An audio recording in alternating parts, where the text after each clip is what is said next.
Hola, hola, ¿cómo están? Bienvenidos de vuelta acá al canal, soy Snake Fair. Y hoy vamos a hablar de un tema que hace mucho tiempo me viene dando ganas de hacer, hablar un poco de la historia de los videojuegos. Y qué mejor forma de empezar estos videos que hablando de una de las consolas más importantes de la historia de los videojuegos. La primera PlayStation, la PlayStation 1, que ya tiene muchos años en el mercado, ya que salió, o sea, hace mucho tiempo fue lanzada, estuvo siendo fabricada hasta el 2006, pero fue lanzada en 1994. El 3 de diciembre de 1994 salía a la venta la PlayStation 1 en Japón. En noviembre del 95 salió en Estados Unidos y poco después en Europa. Pero su lanzamiento fue en 1994, marcando un paso muy importante en el mundo de los videojuegos. Para entender ese impacto y eso hay que hacer un pequeño repaso de lo que era el mundo de los videojuegos hasta ese entonces, ¿no? En los 70, en los 80, la industria de los videojuegos comenzó a crecer, liderada por Atari, Nintendo, Sega, SNK, NEC, Commodore, Amstrad, Sinclair y algunas otras compañías más. La inmensa mayoría, si no todas de esas compañías, eran compañías que se dedicaban a los videojuegos o tenían su foco principal en los videojuegos. Tipo, Nintendo era una fábrica de naipes que migró al mercado de los videojuegos al final de los años 70 y se quedó en ese mercado hasta hoy en día, ¿no? Sega fue fundada para hacer videojuegos y máquinas recreativas y después pasó al mundo de las consolas. Y había un montón de empresas de software que hacían juegos para consolas, para ordenadores domésticos, para arcades. El arcade era el principal motor de la industria del videojuego durante los 80 y durante buena parte de los 90 también. Pero ese mercado fue expandiendo, principalmente desde 1983 en adelante, cuando Nintendo lanzó la Famicom y revolucionó la industria y hizo el mercado crecer exponencialmente. Obviamente ese crecimiento llama la atención de paracaidistas. ¿Paracaidistas qué es? Son aquellas empresas que actúan en otra área, pero quieren actuar en todas las áreas, sobre todo en los 80. En los 80 eh, era praxis normal que una empresa para ser considerada rentable, buena, sobre todo en la bolsa de valores, etcétera, actuase en muchas áreas, porque estaba la filosofía económica que si te iba mal en un área, vos tenías las otras áreas para sostenerte. Que en cierta parte tiene razón, pero después, con el pasar del tiempo, la propia Sony sufrió los aspectos negativos de esa filosofía, ¿no? Y bueno, de ahí muchísimas empresas del mundo electrónico, inclusive en la época del Atari, cuando fue el primer boom, empresas de otras áreas intentaron lanzar consolas de videojuegos y todo lo demás, intentando aprovechar el marketing y ninguna lo supo hacer. Y en principios de los años 90 muchas saltaron adentro. Panasonic, Sanyo, Goldstar, Apple, Sony misma, empresas que nunca pitaron en el mundo de los videojuegos. Y se lanzaron ahí. La mayoría fracasaron estrepitosamente. La única que triunfó fue Sony. Y triunfó muy bien. Vendió 104 millones de consolas, siendo durante muchísimo tiempo la consola más vendida de todos los tiempos, solo superada en aquel entonces por su sucesora, pero aún así le llevó muchos años a la sucesora superar a la PlayStation 1. Este, y fue la primera consola a alcanzar la barrera de los 100 millones. Primera consola de mesa, no nos olvidemos que la Game Boy vendió 120 millones de consolas eh, en el mundo. O sea, no fue la primera consola. Si limitamos a las consolas de mesa, sí fue la primera. Ahora en general fue la segunda, ¿no? Este, ya que la primera a hacerla fue la Game Boy de Nintendo. Pero bueno, en 1994 Sony era otra paracaidista más y creo que eso le ayudó a, entre otras cosas, a triunfar tanto, ¿no? Panasonic lanzó la 3DO en asociada con la 3DO Company y otras empresas que la habían hecho en 1993, pero su exorbitante precio hizo que fracasara, ¿no? NEC, que había entrado muy bien en los 16 bits, su sucesora pasó prácticamente inadvertida. Apenas algunos nos acordamos que existió. Yo vi una consola de esas acá en Paraguay, cuando todavía no se sabía cuáles iban a vengar o no. Una tienda trajo una, y nunca más supe nada de ella. ¿Qué juegos salieron? Se fue, desapareció. Apple lanzó el Pipeline, que también lo sé por haber visto en algunas fotos y la mayoría alguna vez vio una foto de eso, pero bueno, Apple fracasó estrepitosamente, pero Sony hizo muy bien su llegada al mundo de los videojuegos. Y en este video vamos a explicar el por qué. Bueno, habiendo presentado el tema del video, habiendo presentado esa historia muy reducida del mundo de los videojuegos, Sony quería entrar a toda costa al mercado de videojuegos. Para eso, uno de sus funcionarios, Ken Kutaragi, firma un acuerdo con Nintendo para lanzar un CD-ROM para la Super Nintendo. El CD-ROM se venía viendo como el futuro del soporte de videojuegos. Soporte es donde vos guardás un juego para que se pueda ser vendido y usado en una determinada plataforma. Un disquete, un cassette, un cartucho, un CD-ROM, un DVD, un Blu-ray, es el soporte. La primera a usar CD-ROM fue NEC en su consola TurboGrafx o PC Engine, como prefieran llamarla, y fue la primera máquina, por así decir, a usar el CD para guardar productos informáticos. Anteriormente, al menos a nivel comercial, por más que el CD existía desde la década del 70, solo se lo usaba para comercializar música, y eso muy a finales de los 80, ¿no? NEC fue la primera a lanzar un producto para leer software a través del soporte óptico.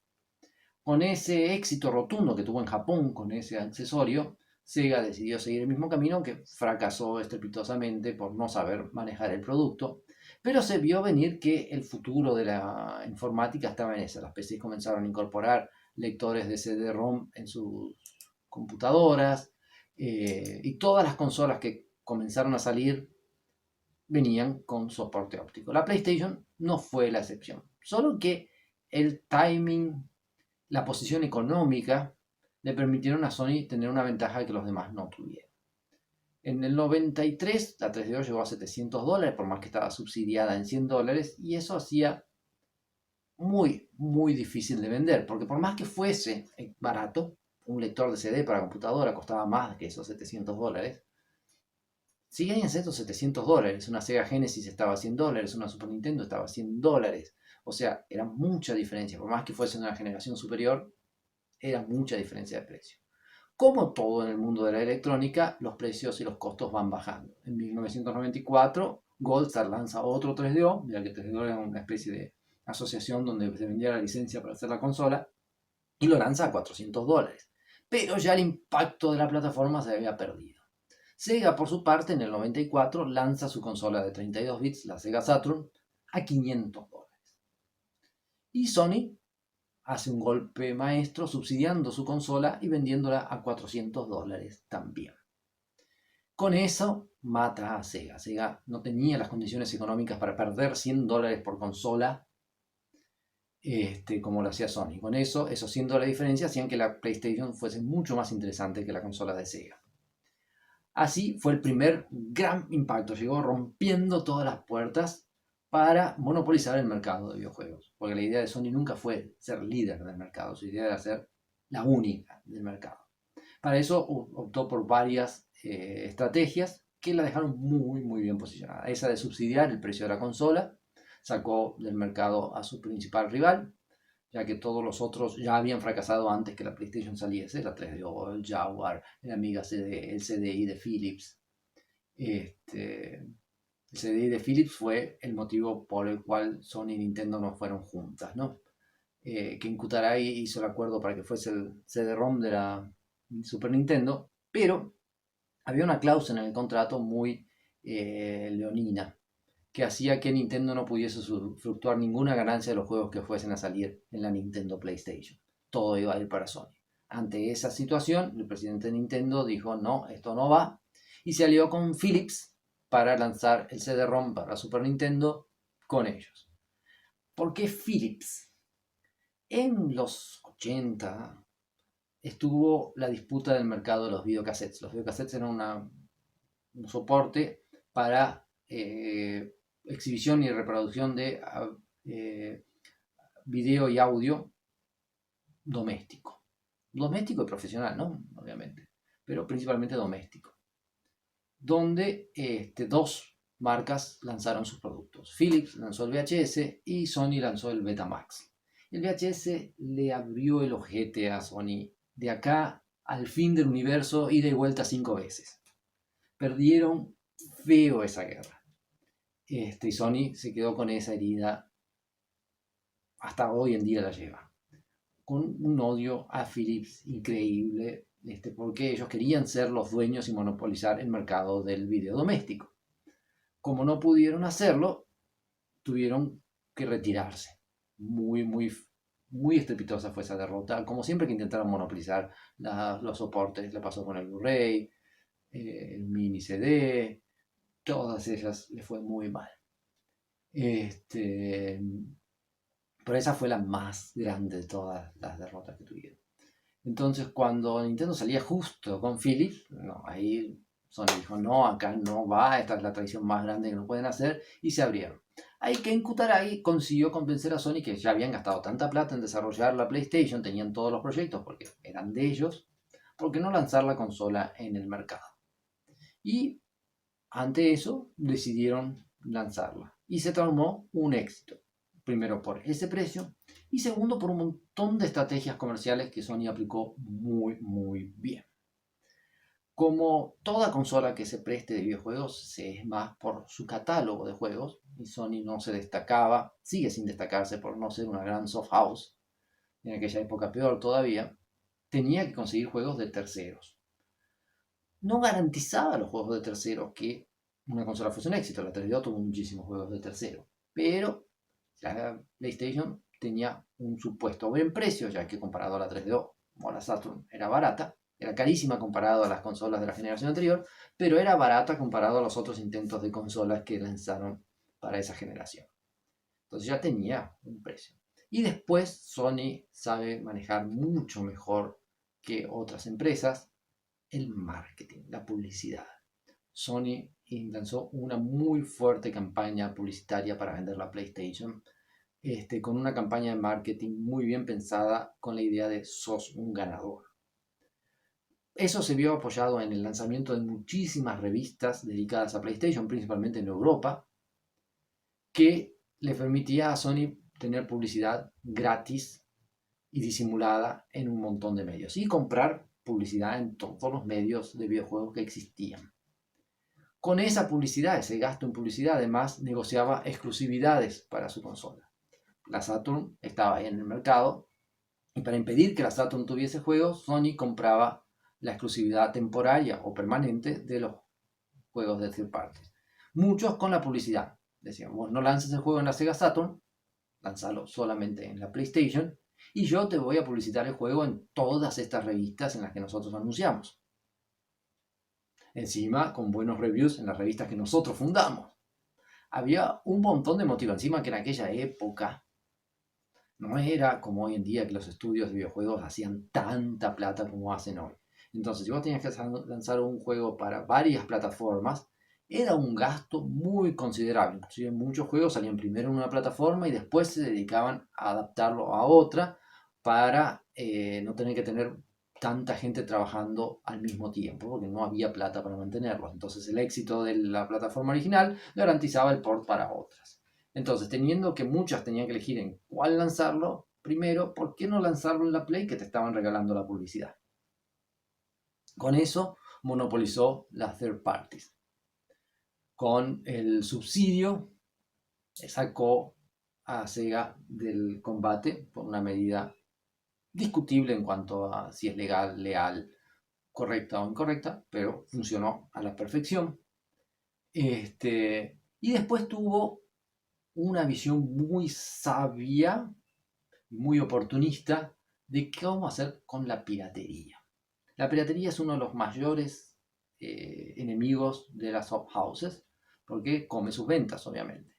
Pero la mayor parte de la piratería se vendía en mercados periféricos, mercados que no tenían gran poder adquisitivo, ¿no? Entonces, mientras Sega, Nintendo y algunas otras compañías, Atari mismo, se esforzaban en lanzar representantes, distribuidores, oficiales en países del tercer mundo, Sony ni se importó con el tercer mundo, no puso representantes legales, no tenía que lidiar con la piratería en esos mundos. Solamente le podía llegar a afectar en el primer mundo. Pero en el tercer mundo, no. Entonces, los que sí iban a tener que enfrentar la piratería de la PlayStation en el tercer mundo eran las empresas que ya estaban instaladas en el tercer mundo. Con lo cual consiguió espantar a todos los competidores de países como los nuestros de América Latina.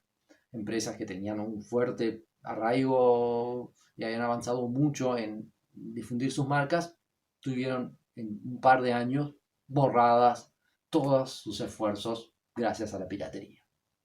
Y la piratería que no era de sus máquinas, sino de la competencia.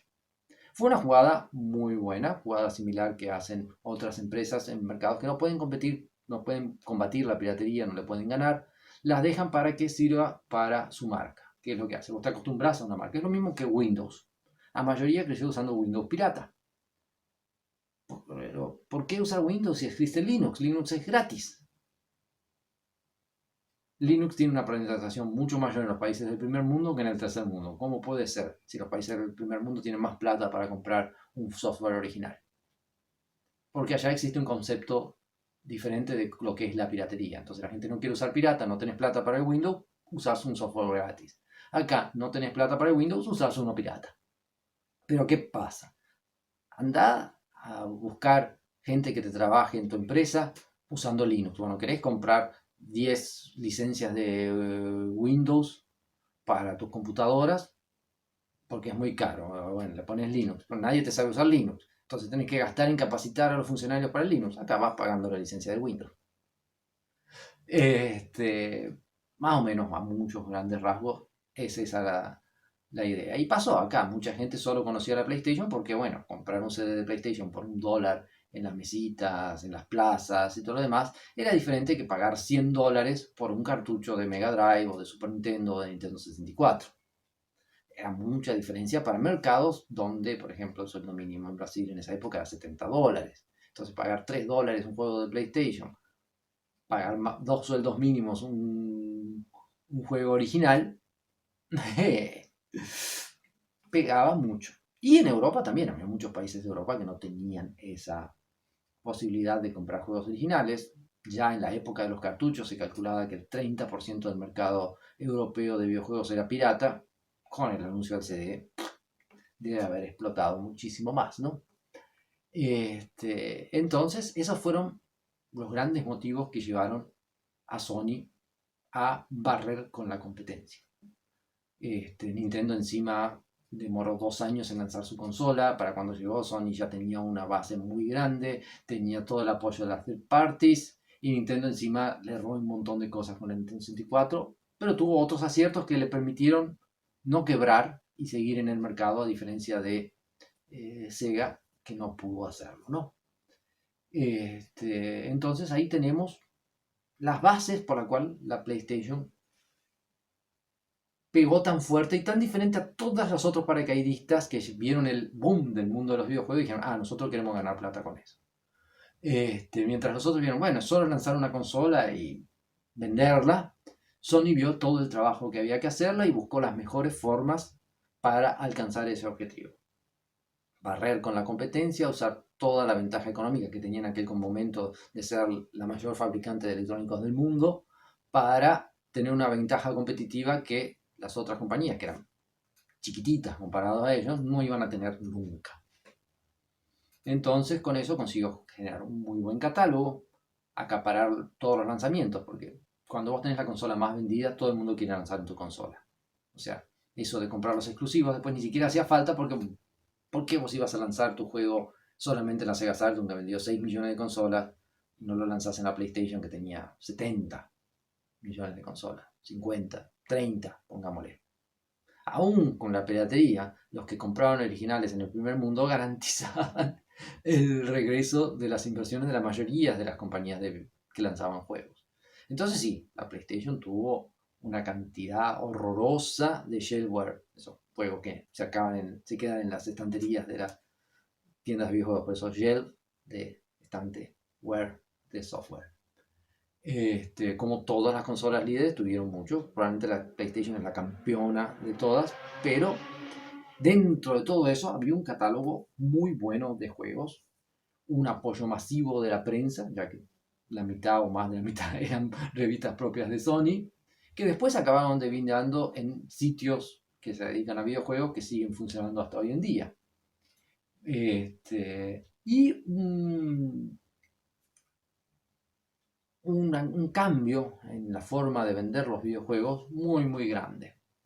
Porque de la misma forma que los paracaidistas fracasaron en entrar en el mundo de los videojuegos, y Sony fue la única que saltó de paracaídas y cayó en el blanco,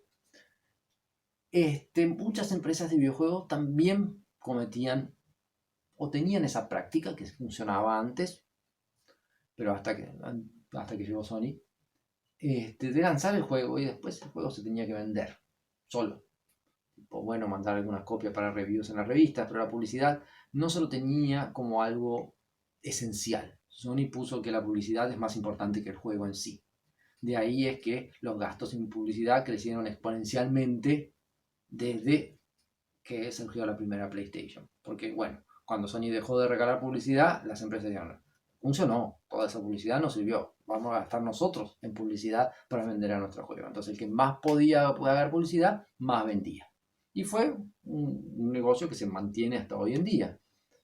Juegos como Call of Duty gastan 300% más en publicidad que en desarrollar el juego.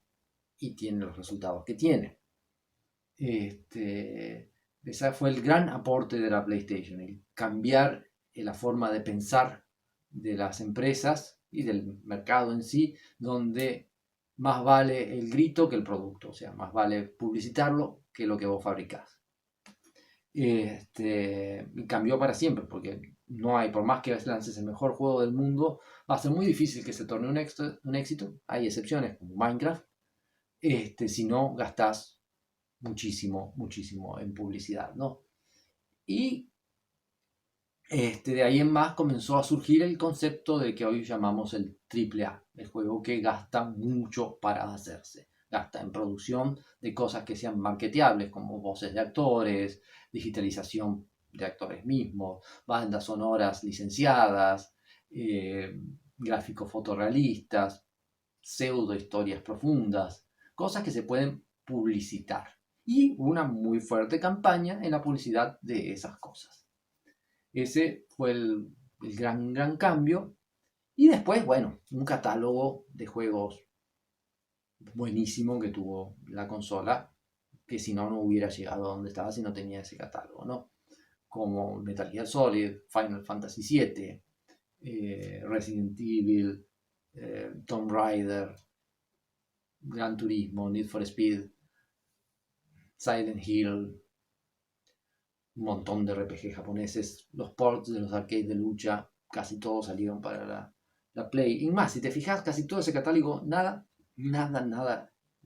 casi nada, exceptuando lo que hacía Sony, era exclusivo. Todo estaba en otras plataformas, pero a nadie le importaba porque el CD estaba a $1 en las mesitas y el resto ni sabías que existían otras consolas. Entonces, eso fue así un éxito rotundo, ¿no? Sony consiguió durante unos cuantos años ser el sinónimo de videojuegos. De la misma forma que Nintendo lo había logrado en los 80 y los 90, en la segunda mitad de la década del 90 y hasta el 2005, por ahí, PlayStation era sinónimo de videojuegos.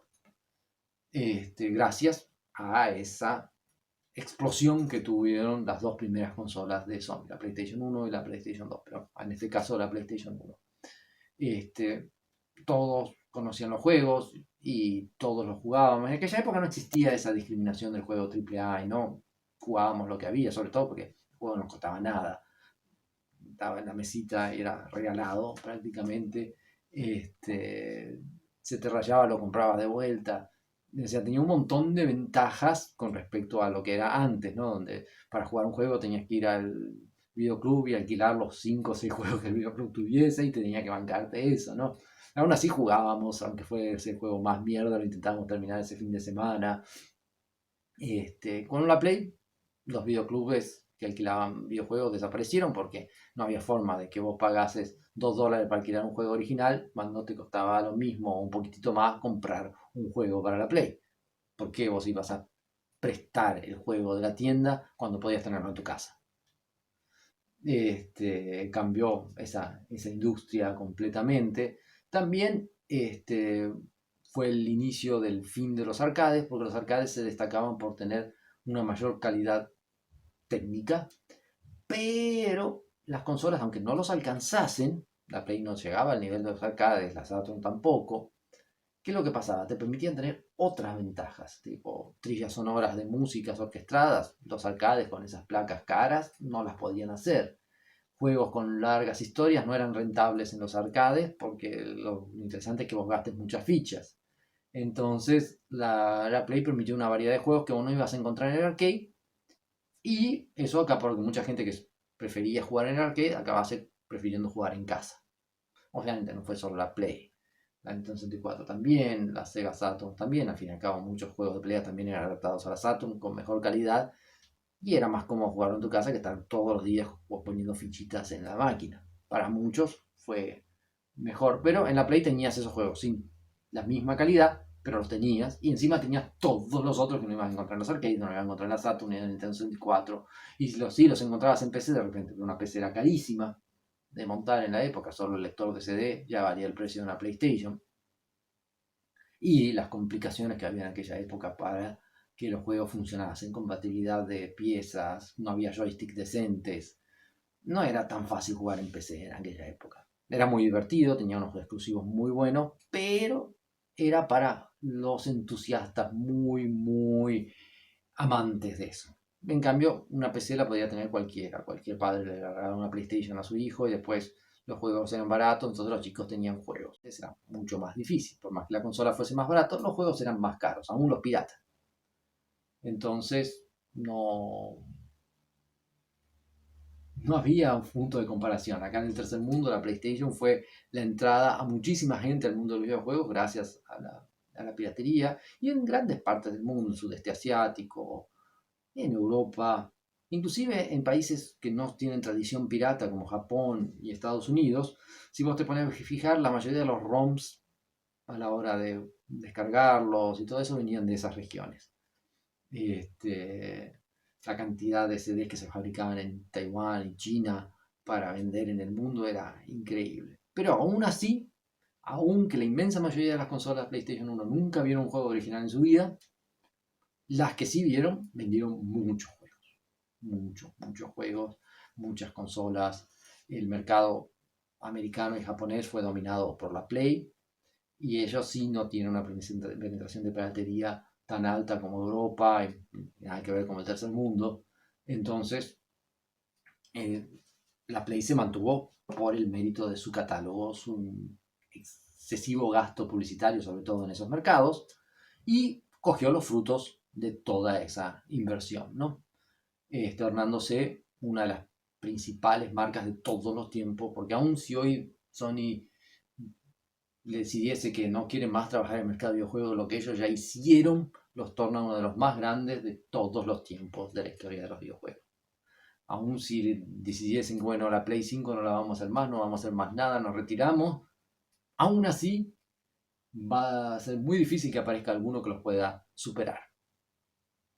Y todo comenzó con esa magnífica PlayStation 1. Una gran consola que supo ver las cosas en su momento, supo venderse, supo adaptarse, supo ver los fallos de los demás y aprovecharlos a su favor. La verdad que Ken Kutaragi, que fue el principal orquestador de todo eso, estuvo muy bien en no desistir del proyecto, si bien que yo creo que ese fue su plan desde el principio, y si lo fue, capo por haberlo planeado. llevar el proyecto hasta el final, a Sony por poner toda la guita que pusieron para poder llegar a quedarse en el mercado. Realmente tuvieron una apuesta muy pesada porque podía no haber funcionado y ellos haber perdido un montón de plata, pero lo hicieron bien, lo planearon bien, lanzaron una muy buena consola, le dieron soporte, que es lo más importante, tipo juegos no te faltaron, porque no necesitan ser juegos first party, necesita que la consola tenga juegos. Y la PlayStation, desde los juegos más chotos, los más espectaculares, tenía patadas, y de casi todos los géneros. Si bien su catálogo no llegó a ser tan bueno para la época, comparando época, como el de la NES o el de la Super NES, debido a que los first party de Nintendo tienen un peso muy importante, tuvo uno de los mejores catálogos de toda la historia también. Realmente, excepto que fuese muy, muy fanático de algún juego muy específico, podrías tranquilamente no tener más juegos de Nintendo en esa época, que lo que encontrabas en la Play te mantenía súper, súper bien, o de Sega. Realmente había juegos para rato en esa consola. Y los que jugábamos en el tercer mundo, por más que de repente muchos juegos no eran tan buenos como nos vendían en las revistas y todo lo demás, que tanto, no se gastó tanto en comprar ese juego. Era solamente ir, esperar y encontrar otro. Tarde o temprano encontrabas un juego que te iba a gustar, aunque no leyese ninguna revista, ningún review, para ver qué juego era bueno. Así que, bueno, esta es la historia muy resumida, desde un punto de vista un poco más diferente a lo básico que se ven siempre en internet. Espero que les haya gustado y espero volver a hacer más vídeos de este estilo más adelante. Muchas gracias. Si te gustó el video, dale like. Si te gustó el contenido de este canal, por favor suscríbete y así nos haces crecer la comunidad. Muchas gracias. Hasta la próxima.